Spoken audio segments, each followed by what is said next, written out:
Hi, I'm Jeff Davis. On this podcast, I'm going to reach into the archives as I take some time off from my studio and the radio show. But you're in luck. You'll hear my conversations with two people who have made remarkable contributions to the wine industry, and my feature, Wine Uncorked. It's time to travel on the wine road. And I said, "Are you kidding? I would just love to help you in your project if you would help me with my project, which is to find Zinfandel in its European home, which we think is Croatia." And he, of course, said, "Well, what is Zinfandel?" It was pleasant, pleasurable, it smelled good, it tasted good, it had a nice, creamy, long finish, it just beckoned for another sip. It brought a smile to everyone's face, and they just couldn't stop sipping and drinking it, and the rest is history. He's Randy Ullom, the winemaster at Kendall-Jackson, who has made America's #1 selling Chardonnay for over 25 years. That's unheard of. A big reason is the price. It sells for around $12 in the stores. But the flavor is incredibly layered for that price. It's the Kendall-Jackson Vintner's Reserve Chardonnay. You'll hear how he can make it the way people expect it to be consistently year after year, regardless of the inherent changes in weather, droughts, disease, and the many challenges grapevines face from vintage to vintage. His story in the wine business is also an interesting one. It's coming up. I'm starting with Carole Meredith, high atop Mount Veeder overlooking Napa Valley, at the home she shares with her husband, Steve Lagier. Steve is a winemaker, and they have their own label, Lagier Meredith. One of the wines they bottle is Tribedrag. Tribedrag? You'll find out what that is. Carole was a professor in the Department of Viticulture and Enology at the University of California at Davis. She is so well respected, she had appearances in the movie Somm, Into the Bottle, the second one of the trilogy. A very good movie, by the way, highlighting vintners and wine regions across the world. In 2001, following years of investigative research, and with the help of scientists in other countries, Carole solved the mystery of Zinfandel's ancestry. It's been in the U.S. for over a century, yet no one was sure how it got here. Even though she found the answer some nearly 20 years ago, I said to her, "I still hear people say Zinfandel is a cousin or grandfather of Primitivo." I get that all the time, and it used to piss me off. But then I began to be more patient with people and realize that if all you read is the popular press, then it's very, very easy to get the wrong idea. But the truth is that we have one grape variety that in California we call Zinfandel, and in southern Italy they call it Primitivo. And in Croatia today, they call it either Crljenak Kastelanski or Pribedrag. In Albania, they call it Kratosia. And I do believe there's a couple of other names. And then there are historic names, and the oldest name that we know about for this grape is Tribedrag. And so that is now considered the prime name. So it's all one grape. They're not cousins of each other. They're not related to each other. One is not the progenitor of the other. They're just all one grape variety. And that's not to say that there aren't any differences at all. I mean, even within a single variety like Pinot Noir, there are a lot of clonal distinctions. You can find subtypes. Sure. They're all Pinot Noir, but there are distinct, stable differences. It's the same with just about any old variety. For example, Syrah, there are some really profound clonal distinctions within Syrah. But nobody would ever say, "Oh, well, they're not the same variety." Yes, they are. They are just slight variants within a variety. What started you on this project to identify the heritage of Zinfandel, and how long ago did you start that? Well, when I first went to UC Davis in 1980, I started soaking up as much information as I could because I didn't have a background in grape. My background was plant genetics, crop plant genetics. And one of the things that I learned very early on was that Zinfandel had no European home, and that Zinfandel wasn't known anywhere else in the world, and that Zinfandel was considered by many to be California's own grape. Whereas with Pinot Noir, you look to Burgundy. For Sangiovese, you look to Tuscany. Riesling, you look to Germany. But Zinfandel did not have a European home. There was nowhere that California producers could look to learn more about it, or to see what had been done historically, or even to look for new clones. And so it was assumed by many that Zinfandel was a native California grape because it didn't have any European home that we knew of. But anyone, and certainly there are native California grapes, and there are many Native American grapes, but anyone who knows anything about grapevine botany would only have to look at Zinfandel to see this is not a Native American grape because it looks like a European grape. So it was very clear to researchers that Zinfandel did come from Europe. We just didn't know where. It does have that old world flavor to it, doesn't it?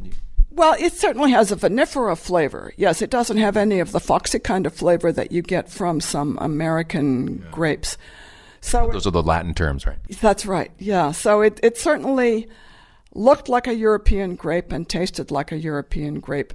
And a number of people had even noticed that it had some similarities to some wines from southern Italy and maybe even some wines from Central Europe. So when I came along, and especially as we began to develop DNA profiling tools to answer questions about origins and relationships among wine grape varieties, that just stuck out to me as a question that I would just love to answer one day.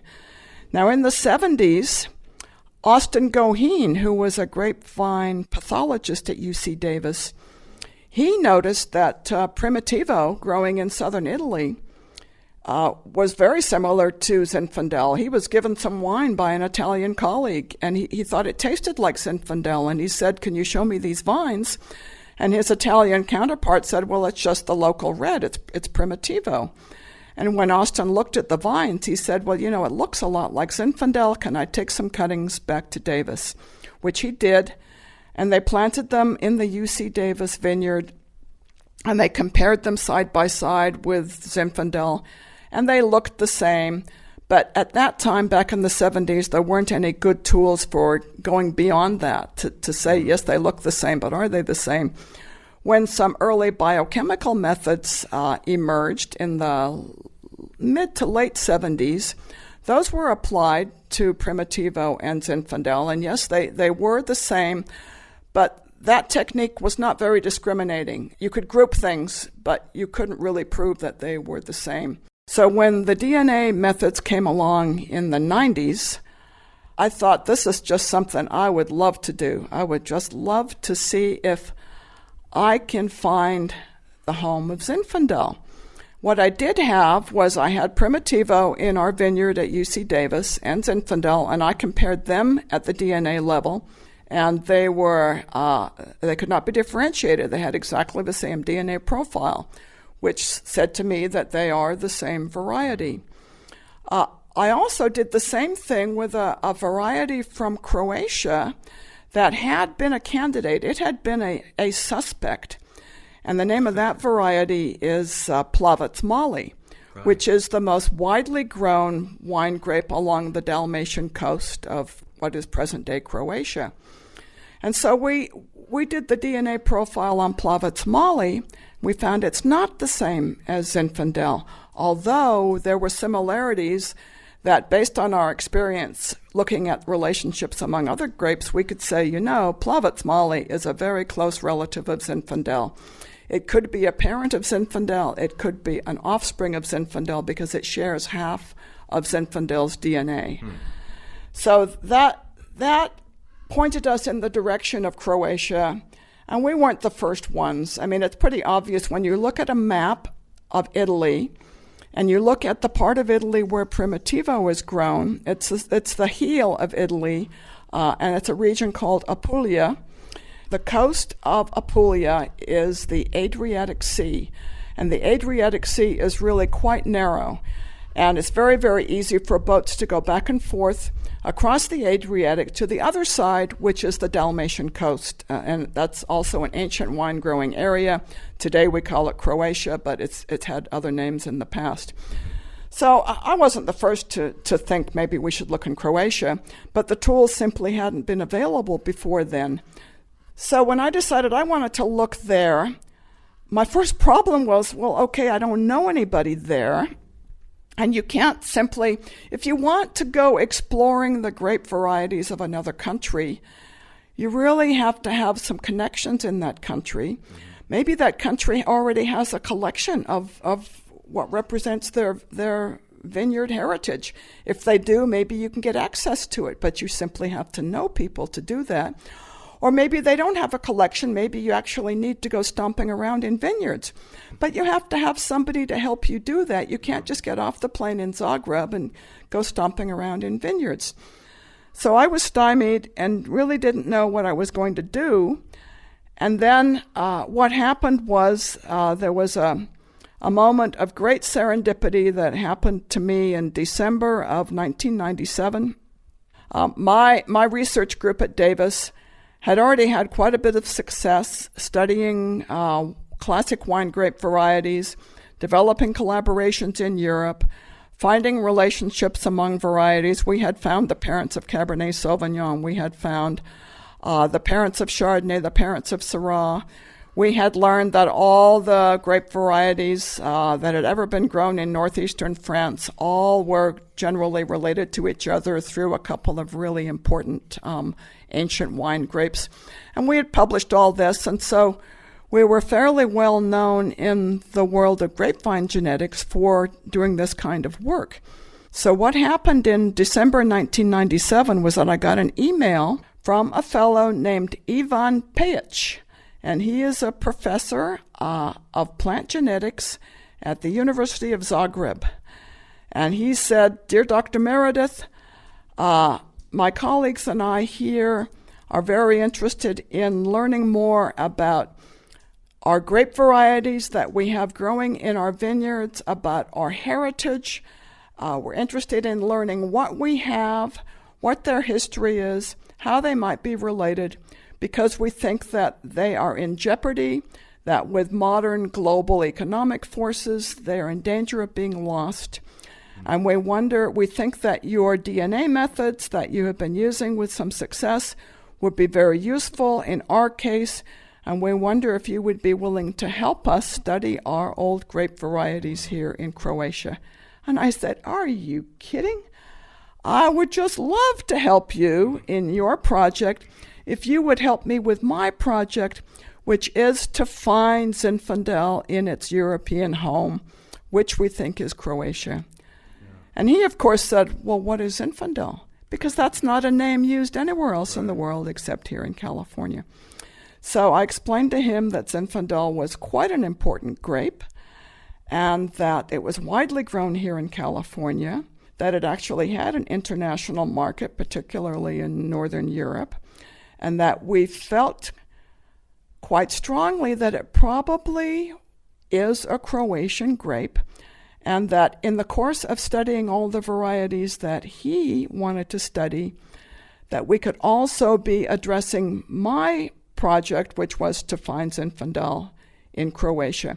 And so this is December 1997.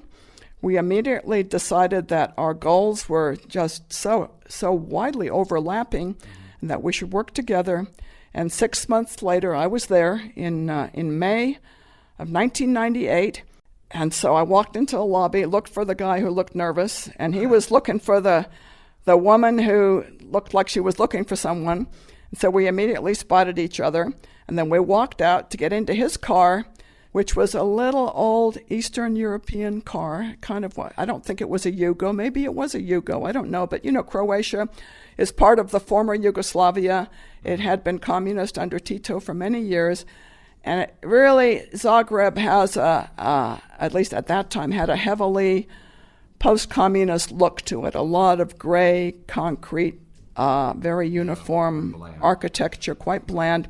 And so we get into his little car, and he pops a cassette into his cassette player, and it's the Allman Brothers.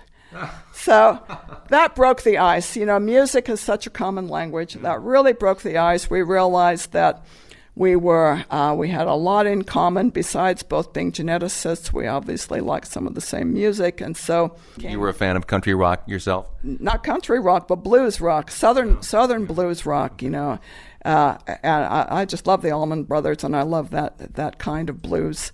I'm a huge fan of Stevie Ray Vaughan, but he died, and so there's a lot of his stuff around too. And Ivan Pejic is also a fan of Stevie Ray Vaughan. So what happened from that point? Well, Ivan and I, and he also introduced me to his colleague, Eddie Malatic, who is another researcher at the University of Zagreb, and they were working together on this project to kind of catalog and understand all the old grape varieties of Croatia before they got lost. And I might add, as an aside, one of their fears was that the grape growers in Croatia were having a lot of economic troubles. This is a post-communist country. There were big Italian nurseries trying to convince the Croatian growers that they would do better if they ripped out their old traditional vines and planted Merlot and Chardonnay. Yeah. And this was a serious worry to people like my colleagues at the university who recognized they had an ancient treasure chest here, and that under economic pressures, this was really at risk. And this is something every European grape-growing country has faced, and Croatia was just facing it a little bit later than some of the others. So what happened was we embarked upon our research. We spent about 3 years, during which we would go to vineyards, and at first it was me going to the vineyards with them, but later on, because I couldn't travel back and forth that much, and there was really no benefit to me doing that because Ivan and Eddie could do all that. They would investigate, they would ask old growers, they would find old vineyards, they would take samples, they would send samples to us at UC Davis, and we would analyze the DNA of those samples and determine whether or not it was something we had ever seen before. If it was something we'd seen before, we'd tell them what it was. Yes, this is something we've seen before. If it was something we'd never seen before, then that became a new DNA profile for us, and they would tell us what it was called in Croatia. So we would add that to our database. After 3 years, some of those samples, they thought maybe they'd found the real deal, Zinfandel, but they turned out to be false alarms. But finally, in December of 2001, they sent us a new batch of samples. And once again, they thought maybe they really had it this time. And we were about to say, yeah, you said that before. But it was the real deal. We actually found something we had seen before, but where we had seen it before was in our California vineyards because it was Zinfandel. So we actually matched a sample they sent us with something we had, which was California Zinfandel. So we had found it growing in Croatia. They ultimately found it growing in a couple of places, going by a couple of different names. And then they also found an old dried-up specimen in a museum, which represented varieties that had been grown in Croatia 100 years ago. And at first, we couldn't get DNA out of that because it's an old dried-up specimen in a museum. It's a dried leaf. But then they found some Croatian colleagues who knew how to get DNA out of ancient specimens of all kinds, got the DNA out. That museum specimen was also Zinfandel. It was labeled Tribodrag. And that then kind of unlocked the key to Tribodrag. Ivan and Eddie found a Croatian historian with an interest in trade, ancient wines, got him involved. He researched the name Tribodrag, and he was able to trace it back to the 1300s, at which time it was in all kinds of trade records, land records, wills, tax records. And so it was already, by 1300, it was a prominent wine being produced on the Dalmatian coast of what we now today call Croatia, but then it was called Dalmatia, ancient wine-producing area. And so what we have concluded is that if in the early 1300s it was already prominent, it must have already been around for a while. So we don't have evidence, but we suspect that it had already been around for several centuries before we actually have the documentation from the 1300s. So that's why we now know that Tribodrag, or as we call it today, Zinfandel, is a really ancient grape variety. It was the queen of the Adriatic wine trade long before Cabernet Sauvignon was even a glint in the eye of its parents in Bordeaux. That is a noble grape. Absolutely, and this is my personal campaign to get Zinfandel recognized as one of the world's noble grapes. It's interesting in their research and trying to discover the history of their grapes. They also were getting involved with discovering the present and future of that same variety, the Zinfandel.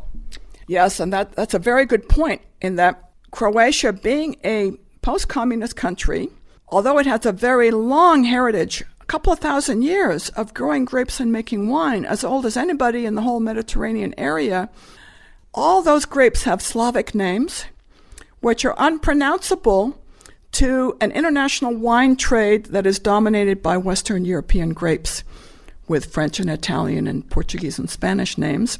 So Croatia has been struggling to join the global wine market. And I think the discovery that Zinfandel comes from there has opened a door for them. They now can stake their claim as the homeland of an ancient and widely recognized and very popular grape. And although Zinfandel had almost disappeared from Croatia, there were just a handful of vines left, and had we started our research 5 or 10 years later, it might have been completely extinct, and then we never would have found it. But now there is quite a big effort to reestablish it. There are a number of winemakers in Croatia now who are very savvy people. They fully appreciate the significance of producing Zinfandel there, and perhaps even calling it Zinfandel. A lot of the few vines that were left were heavily virus infected, not very productive. Cuttings from those vines have been sent to UC Davis. They have been tested for virus diseases. They have been treated to eliminate the virus disease. Healthy plants have been recovered, have been sent back to Croatia. A mother block has been established overlooking the Adriatic. It's a beautiful site.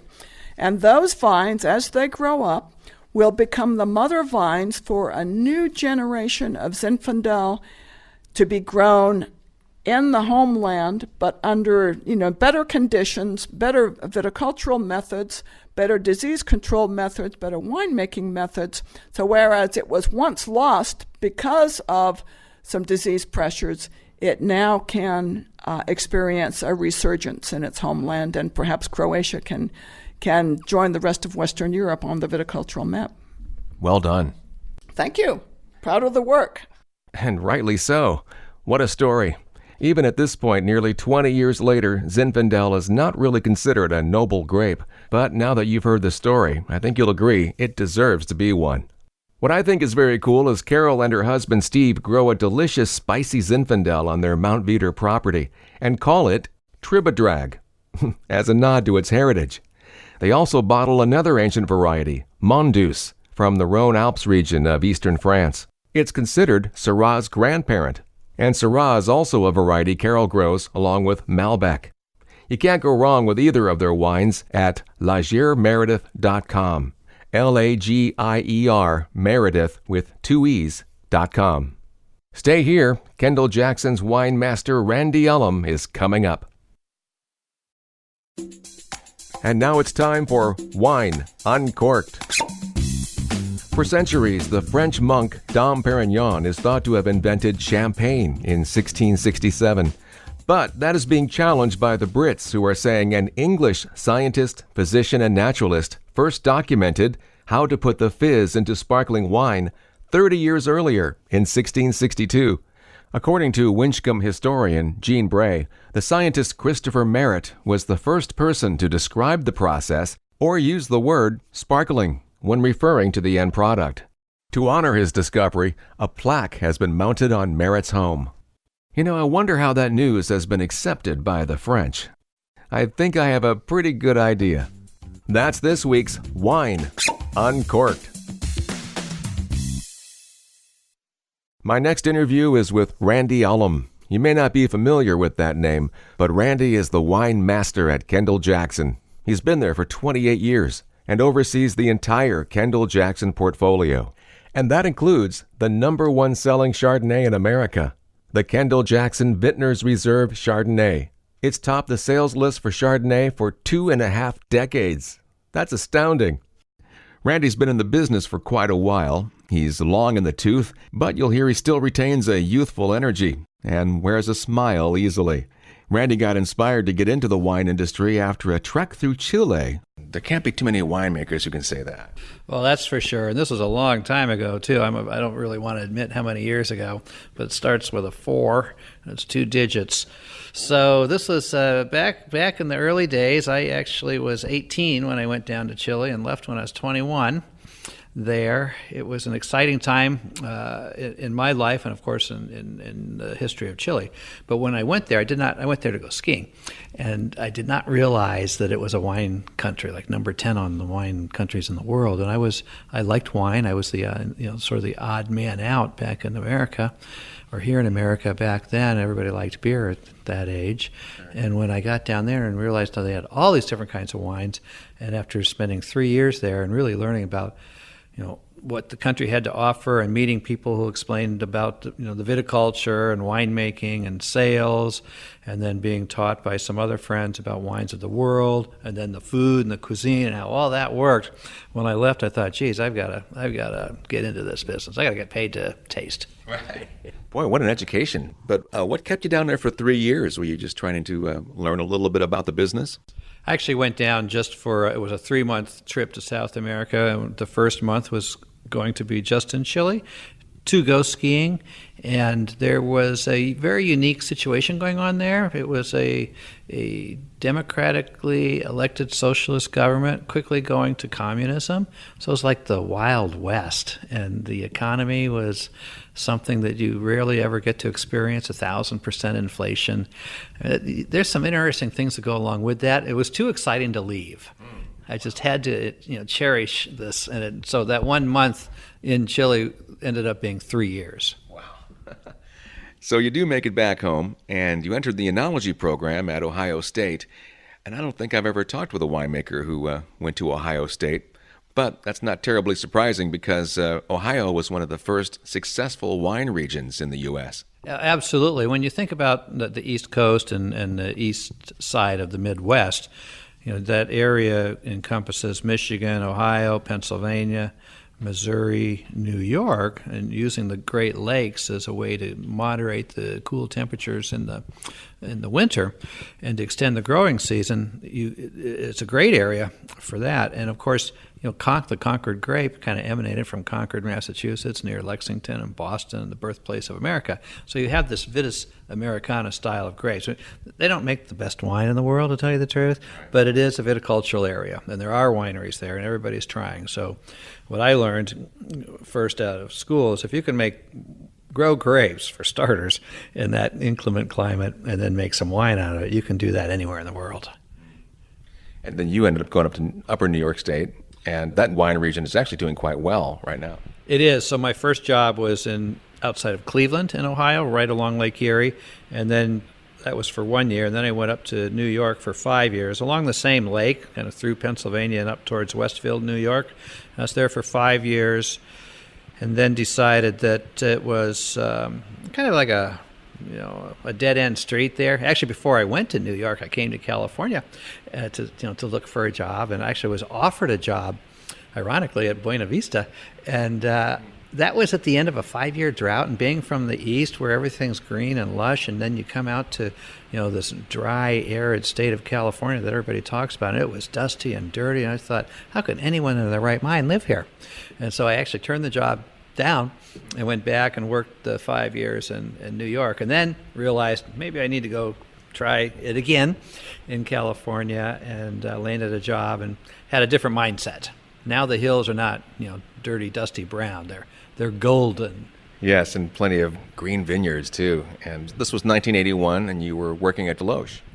That is correct. I was hired by Cecil and Christine Deloach in the day, just as they were getting started. It was basically the first year of them going into being a production winery, or maybe the second year. But we started out really small and grew to well over 100,000+ cases, and we specialized in Chardonnay, and then of course Pinot and Zinfandels, and just had a great time doing it. When I started, it was so small that 1/3 of my job was driving the tractor in the vineyard. The other third was acting as a carpenter, helping to build all the new parts to the winery, and 1/3 in the winery. And then as we grew, each piece started dropping off until ultimately, it was a full-time and a half winemaking job there. Yeah, you became winemaker and vice president, I understand. Exactly, and that was an honor to be promoted up to vice president. It's a good family-run winery. We had a lot of fun together, and just growing through in all the different phases of life that you go through in a fast-growing winery setting is very, very exciting. Every year is different. I want to make sure people understood what you said a minute ago, that you took that winery from about 10,000 cases to 120,000 cases in the time you were there. That's huge growth. Right. Well, we were very fortunate because we had some, obviously being in Sonoma County, West County, it was great for Chardonnay and Pinot, and we were making some very nice Chardonnays. Well, all the wines were nice, but our Chardonnay is what was sort of our flagship there, and it just kept, you couldn't make enough of it. It was amazing. Is that what caught the eye of Jess Jackson while you were there? Did he see what you were doing, and did he offer you a job? Yeah, he offered me a job twice, actually. Once I wasn't ready to leave, and then the second time I was thinking, maybe it's time to try something new, and it was basically because of the Chardonnay. We had turned out to be very similar, if not almost identical, palates, especially for Chardonnay. And then the other was he learned that I had been in Chile and loved Chile and liked to travel back and forth to Chile, and he was dying to have someone go down to Chile and create a new brand and open a winery down there for him. So it was a match made in heaven. Yeah, I saw that, and I was going to ask you, as you noticed in my questions, that did he know that you had that inspirational background years before? He sure did. Yeah, absolutely. But you did a lot of other things in that first year you were there, which was 1991. He had you go up to Mendocino and reopen Ed Mead's. Then you got involved with the Camelot label in Central California, and then you went to Chile. So, right. Yeah, that was a busy year for you. That was like all in the span of 3 months. First Santa Barbara and get that show on the road, and then up to Mendocino and Ed Mead's and get that going, and then by Thanksgiving a trip down to Chile, kind of figure out the game plan there, and then the following February we crushed our first grapes in Chile. So it was bing bang boom. What was his desire to work in Chile so early on at that time? Well, there were two reasons. One, Jess wanted to become a world company and not just make wine in California and America. He wanted to expand, so he had a whole game plan, which we can get into in a minute. But Chile really is just like California, off by 6 months. So you have the Pacific, you have the Humboldt Current, you've got the cold Pacific, so the cool coast of Chile is like the cool coast of California, where all the fine grapes are grown, and you have all these different areas going from north to south. And he figured at some point there's going to be a limitation on grape growing land in California, which there already is, and where do you go to continue that same vein? Well, to emulate California, it's Chile. And so that was the rationale, to be able to continue and perpetuate that. But then, so to continue on, then Jess really, he had this whole vision. And so we when I came, he had just purchased a large chunk of land in Italy, and so there was a couple hundred acres of vineyard, and we were redeveloping that and getting that going in the Chianti area. We had a project in northern Italy, a project down in the Boot. We had a project going on in the south of France. That we decided not to continue with that. We focused on basically Chianti in Italy. He sent me to Argentina. We opened a winery, or built a winery and purchased a bunch of land and developed vineyards there, which we subsequently sold when they had their financial crisis. But then off I went to Australia to create Yangara, and then that's plenty. What a great career you had. At that time, which was years ago, you're probably thinking, man, I've reached the pinnacle here of winemaking. Well, yeah, you would think that, and I'm very blessed and very honored, for sure. But then just asked me to take over Kendall-Jackson.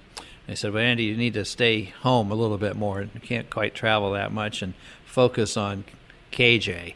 And, of course, we have all these different tiers at Kendall-Jackson and a lot of vineyards, over probably 13,000 acres or so, 12,000 back then, up and down just the coast of California. So it's Mendocino, Napa, Sonoma, Lake County, Monterey, and Santa Barbara. But spectacular vineyard sites and wineries in each place and different vineyard managers and all these different flavors and varieties that are grown. So it's quite the challenge. And as you mentioned, you both had a great palate for Chardonnay, and he had this idea to make a wonderful tasting Chardonnay that most of America could afford. And that went off really well, didn't it?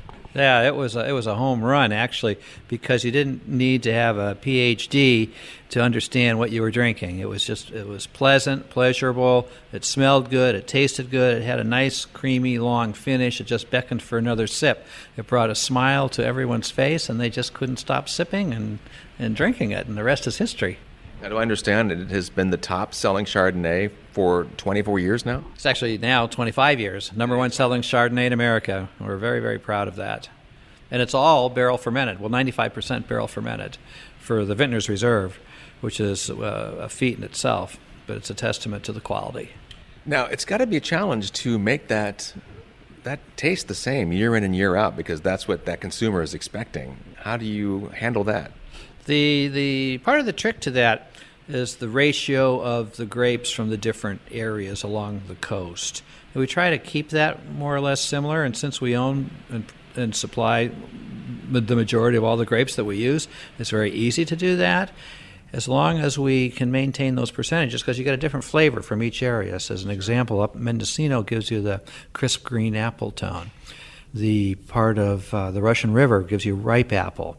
Carneros, the pear tones and pear oil. And then you go down to Monterey and you get the lemon and the lime, the citrine character. And then the part of the Chardonnay that comes from Santa Barbara is the tropical, like pineapple-y tone. So if you can maintain those, ratios more or less, you can keep it going year in and year out because you've got the same source.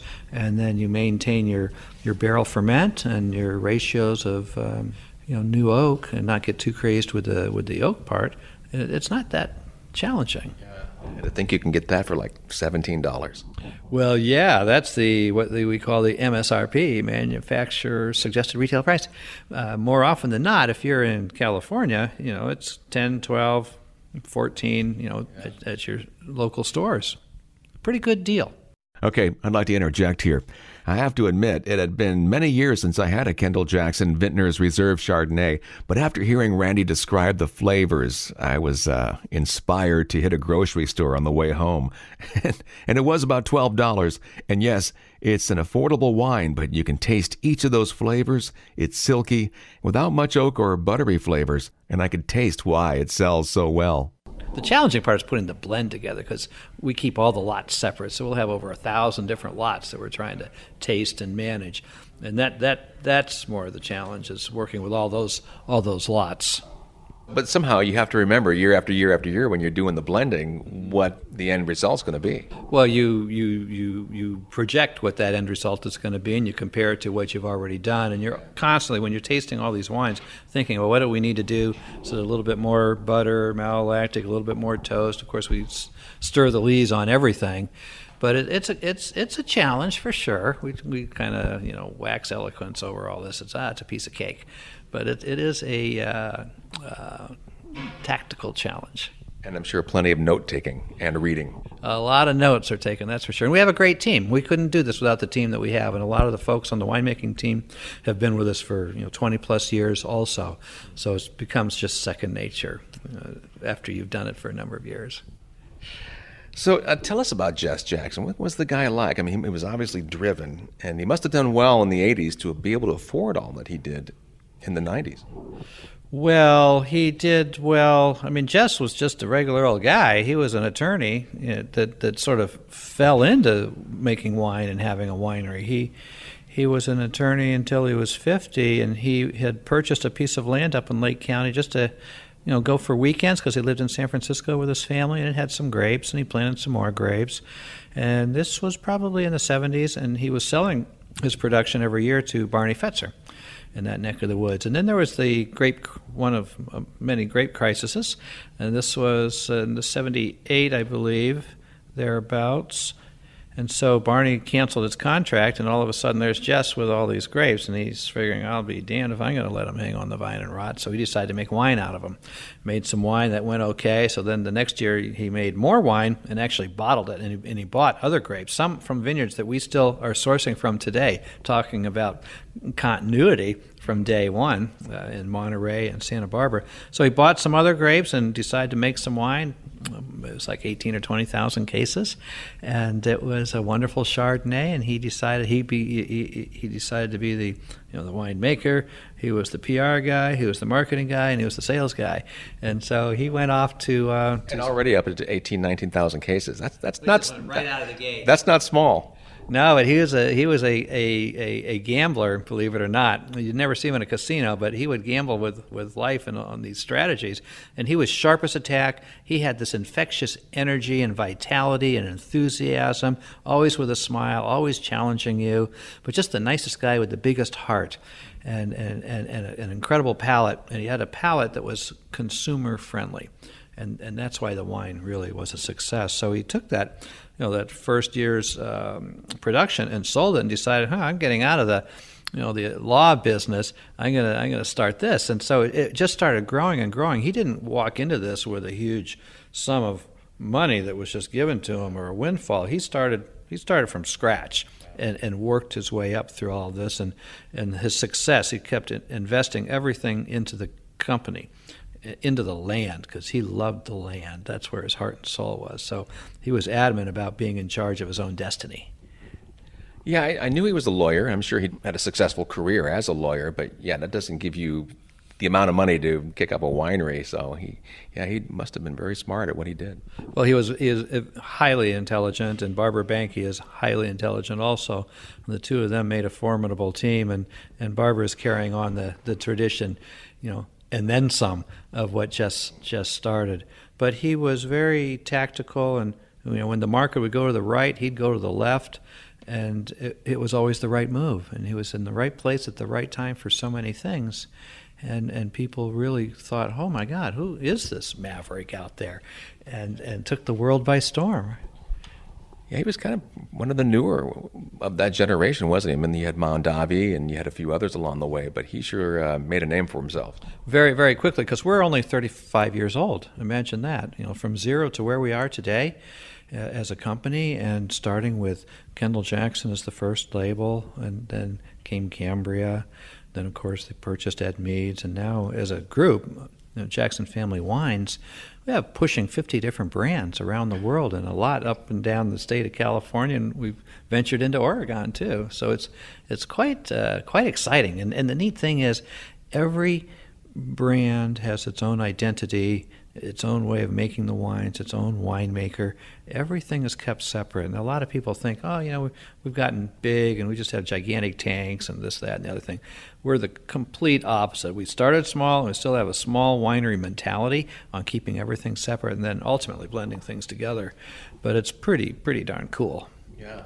Well, I was going to ask you, how do you oversee all of that? Because it's huge. You mentioned over 50 or close to 50 properties and brands. I thought it was 30-something, but you're way beyond that. Oh, way beyond. I mean, it just keeps growing. But we have a tremendous team, the winemakers, the general managers, the vineyard managers, the guys, in the vineyard, tending to the vines, and the cellar crew, and then of course a fantastic leadership team here. So it's just grown and grown and grown and keeps on growing. You're just the long gray-haired wizard who sits up on the hill, just making sure everything is running smoothly, aren't you? Well, we try. I mean, we have our ways, but the bottom line to all of this is quality. And over-delivering, basically. And quality trumps everything. Every conversation, if somebody get into it with like the finance guys on how much something costs, would come down to, okay, here are 2 glasses of wine. Should we discuss this ourselves, or should we let Jess make the decision? And at the end of the day, it was quality prevailed no matter what. And that's what's really gotten us to where we are now. It's being a family-run company. It's not about the next quarter's income statement or what have you, because we're all the shareholders like a public company. And we have one shareholder, that's Barbara. And effectively, you can stop on a dime and turn on a dime, and a division, which is from a winemaker's perspective, always having the best land, the best grapes, the best people, the best winery, the best equipment to make the best wines possible, but with a vision. It's not just a one-year vision. It's 20, it's 50, it's 100. Sometimes it's the vision, believe it or not, it's 200 years, and we'll all be dead. But they're planning for the future generations. It's quite an honor. As they have in Burgundy and Italy, and they've been doing that for centuries. Right, and so when we're 500 years old, we'll still be around. Jackson Family Wines, with Lord knows how many little Jackson grandchildren or great-grandchildren running around, but it'll be. I would love to be able to look back somehow, if I were going to be alive, 250 years from now, to see how it was. But I know it'll be fantastic. Well, if you are the wizard, maybe you will be alive. One never knows. We might find that secret.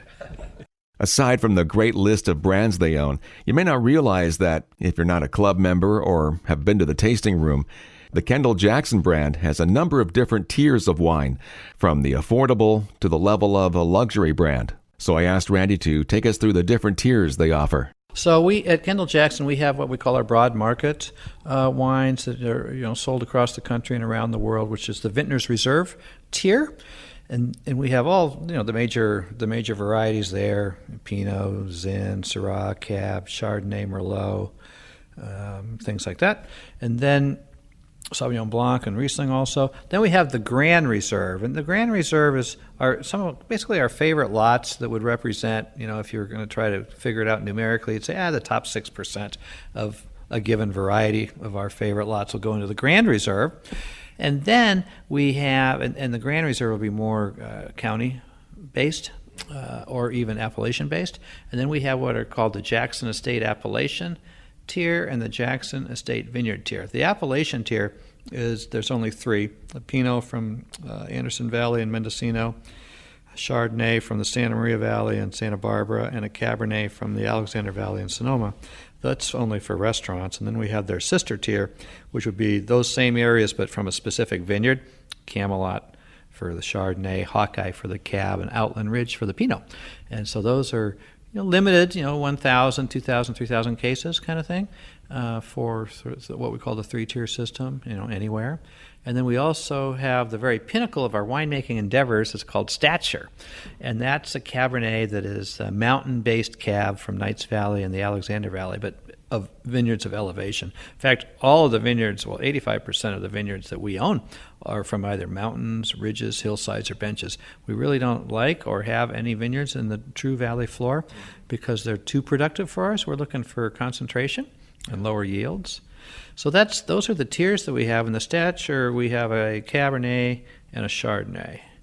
And that basically does it. So we go from maybe 1 million and change-ish cases for our Chardonnay to Vintner's Reserve Chardonnay to like 80 cases maybe for the Stature Chard. Yeah. We have the gamut in both volumetrics, quality, and price. And price, yes. So I was going to ask you about that. I'm glad you brought that up, the Kendall-Jackson Vintner's Reserve Chardonnay. You're over 1 million cases? Yes, and change. Yeah, and we're quite proud of it. And this mindset of getting away from that buttery, oaky Chardonnay is not affecting you guys very much? No, I mean we never went there. So, we have a kiss of butter, a kiss of oak. There was a period of time where everybody thought the more oak the better, but we have not changed that for years. We've just held our way, and we're very, very reliant upon oak barrels for sure. But it's the fermentation part and a kiss of toastiness. But to the degree that we're half owners of a stave mill over in France, to guarantee and ensure the quality of our barrels and the age of our barrels and the source of our barrels. The sourcing oak in France by the different forests is kind of like sourcing Chardonnay in California by the different appellations and regions. You get different nuances from each forest. Well, that's great that you have part ownership, because that's certainly creating consistency and sticking with it. That's, another one of our secrets. So you've been at it a long time. Are you thinking about like a lot of winemakers do, I'm going to eventually just get away from the big corporate world and just make my own little wine and have my own label before I give it up. You know, a lot of people ask me that, and I've been very fortunate and very blessed to do what I've done here at Kendall-Jackson and with Jess. You know, I've gone off and basically started wineries from scratch. I do all of those as if they are my own, but for him and the company.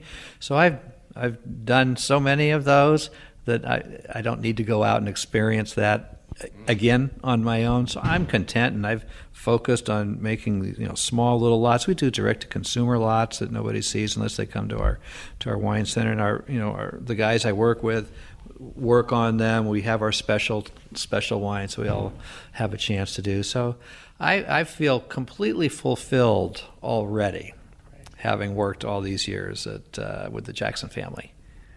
Well, I sure appreciate your time and sharing your story with us. Oh, it's an honor and a pleasure. And it's always fun to, you know, let people know a little bit more about the wine world and what goes on and how people got started. And it's just everybody in the wine business and the food business and the restaurant business, everybody's so kind and wonderful and always happy for some reason. I wonder what that is. Yeah, I tell you, I have a joy doing this job and talking with people, and all of you are all very approachable, and I love sharing your stories because they're all so unique. All unique, and everybody in the you know, basically the wine business, be it the grape side or the wine side, are very down to earth people, salt of the earth, and that's what it takes. Randy Ullom, the wine master of the entire Kendall-Jackson portfolio. You can see his photo, read more about him, and learn a lot more about Kendall-Jackson at simplykj.com. You can find more interviews and tasty nuggets of information at onthewineroad.com, and I'm on Instagram and Twitter at @JDWineRoad. I hope you enjoyed today's podcast, and I look forward to you joining me again on the Wine Road.